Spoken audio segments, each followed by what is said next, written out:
what's up you guys, it's Dorothy and welcome back to my channel. If you are new here, don't forget to give this video a big thumbs up, comment down below what you want to see in the future, click that subscribe button, and turn on my notifications. As most of you already know, I do live right next to a highway, so there is a lot of noise coming from out here. Plus I have two growing dogs who are out there, so if they are barking and I can't really help it. And you also know that I'm not the type of person who really likes to edit my videos that well because I want the raw. Yeah, you know what I know. Well, you know what I mean. Anyways, we are going to go into part 2 of chapter 23 of A Good Girl's Guide to Murder today. So let's get right into it.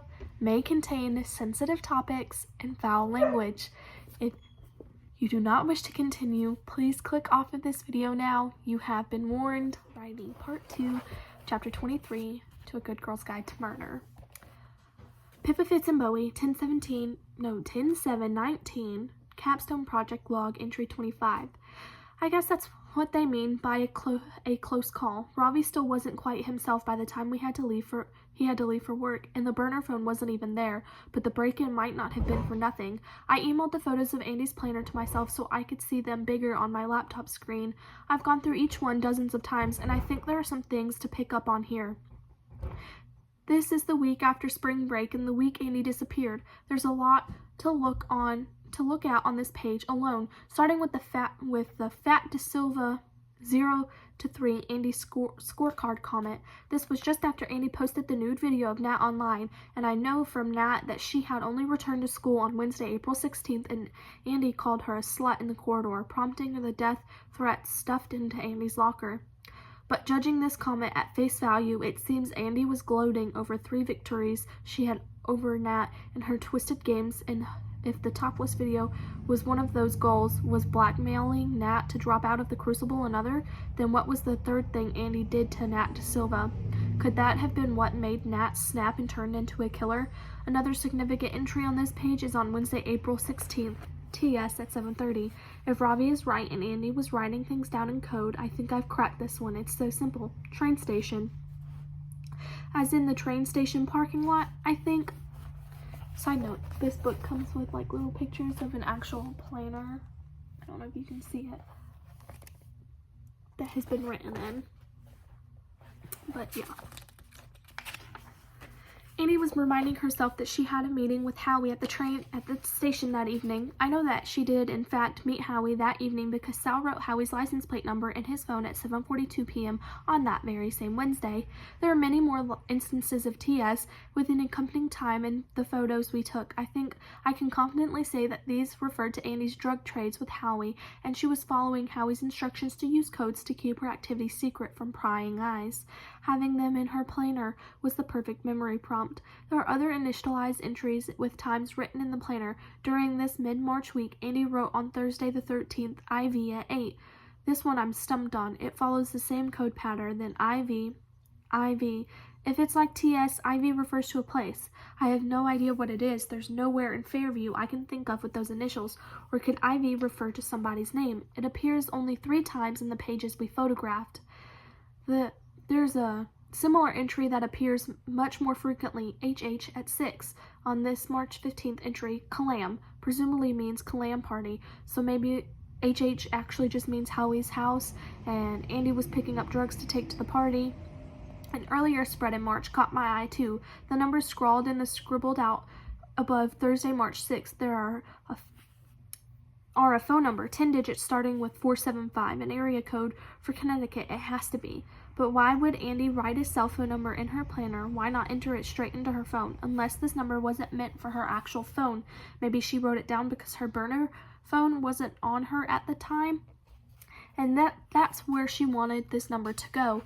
Could this be secret older guy's number? Or maybe a new phone number for Howie? Or a new client wanting to buy from her? After she entered it into her second phone, she must have scribbled it out of here to hide her tracks. I've been staring at the scribble for a good half hour. It looks to me like the first 8 digits are 475-555-01. It's possible that the last number is a 7 instead, but I'm fairly certain it's a 1. For the final 2 digits, it gets tricky, because they're scribbled out so thoroughly. The second final digit looks like a 7 or 9 or a 1. The way it seems to have a leg and hooked line at the top, and the final number looks like it has a curve, so either 6, 0, or an 8. This leaves us with 9 possible combinations: 475 555 0196, 475 555 0190, 475 555 0198, 475 555 0176, 475 555 0170, 475 555 0178, 475 555 0116, 475 555 0110, 475 555 0118. I've tried calling the first column. I got the same robotic response to each call. I'm sorry, the number you've dialed has not been recognized. Please hang up and try again. In the second column, I got a no longer in service, a generic phone provider voicemail, and an elderly woman up in New Haven. The last column racked up one not recognized, one no longer in service, and another generic voicemail. Chasing this phone number is another dud. I can hardly make out those last 2 digits, and the phone number is over 5 years old and is probably out of use. I'll keep trying the ones that went to generic voicemail just in case anything comes of it, but I really need to get going with my application. Should I write about the time I got lost at the zoo? Was that a formative experience? My father dying when I was too young to remember. 650 words is far too many for someone who doesn't know who they really are. Persons of interest: Jason Bell, Naomi Ward, Secret Older Guy, Nat Da Silva, Daniel Da Silva, Max Hastings, Howie Bowers. Okay. Pippa Fitz and Bowie, 10/9/19, Capstone Project Log, Entry 26.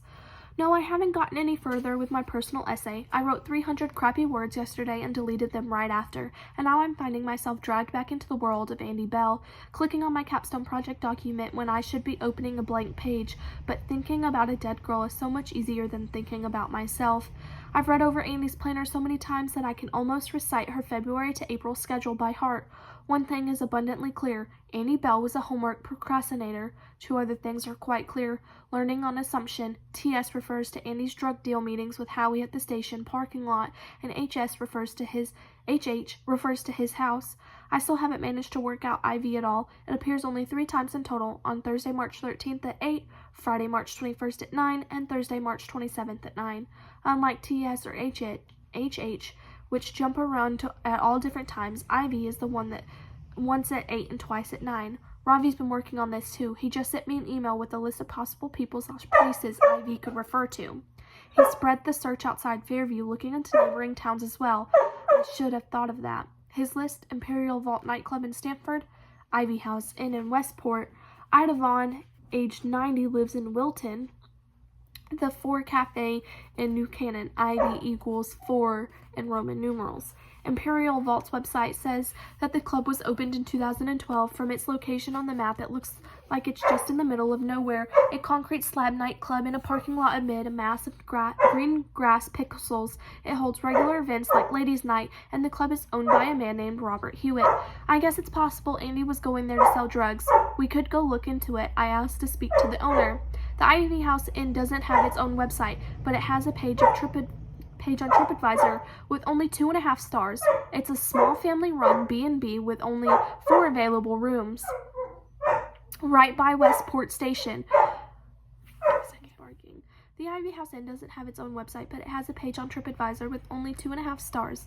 It's a small family-run B&B with 4 available rooms, right by Westport Station. From the few pictures on the site, it looks quaint and cozy, but it's near a loud, busy road, according to Carmel 672's review, and Trevor 59 wasn't happy with them at all. They double-booked his room. T9 Jones said the host was lovely, but the bathroom was tired and filthy with dirt tracked all around the tub. She's posted some pictures to bolster her point. Oh my god, oh my god, oh my god. I've been saying that out loud for the last 30 seconds, but it's not enough. Oh my god.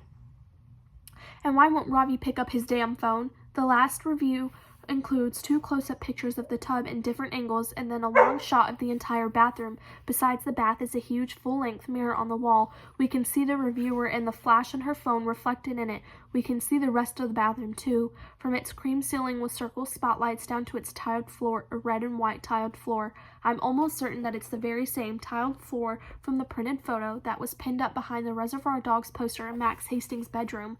Andy naked except for a pair of black underwear, pouting at a mirror, this mirror, in the Ivy House in Westport. If I'm right, then Andy went to that bed and breakfast at least 3 times in the span of 3 weeks. Who was she there to meet? Max? Secret older guy? Looks like I'm going to Westport after school tomorrow. And that is the end of chapter 23. I will see you guys in the next video. Bye.